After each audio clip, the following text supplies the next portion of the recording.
Up until now, we've only briefly touched on the idea of headings, so let's dig a bit deeper and learn all of the various headings that are available to us. I will return to Sublime, and we have a fresh HTML page. So right now, you know about heading 1 tags. When it comes to headings, we have 6 what we call levels. So we have an H1, H2, H3, H4, H5, and H6.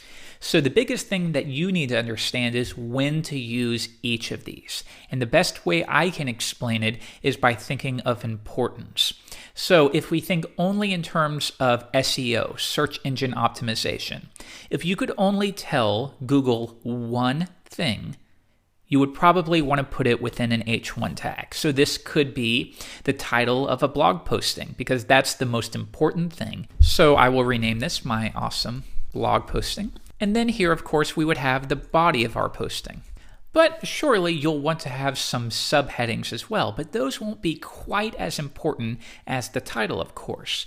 So you might have an H2 or even an H3 for subheadings. And then you could have maybe some additional information, and this is a nice way to separate a blog posting so that you don't just have 30 paragraphs, you can divide it so people can easily scan. It's even possible within your subheading, you have a specific point you want to make that's related to this topic, but it's not a new topic on its own. So that's when you can use H3s and H4s. And this is how it works. It comes in order of importance. So now let's think of it from the point of an actual website. Let's go visit NetTuts.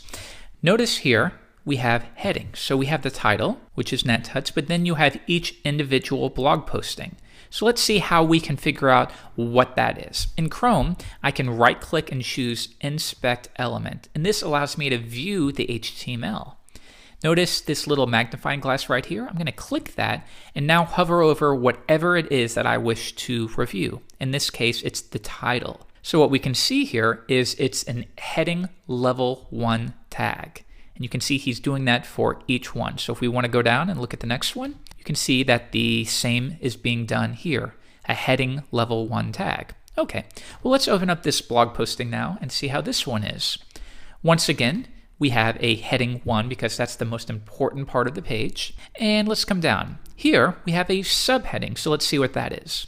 We have a heading 2 because it's still quite important, but it's not the most important thing on the page. Let's scroll down a little more. And it looks like there are no heading 3 tags, but we can add one just as easily. So why don't we go to the conclusion, and this time I will edit the paragraph tag. Just after it, I will add a heading 3. Hit enter, and we are finished with that, so I will escape out.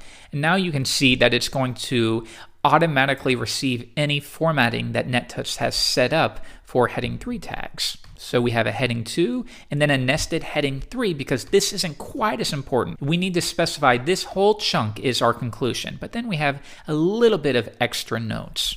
So you have heading 1, 2, 3, and 4. Those are predominantly what you'll use the most. H1, H2, H3, and H4.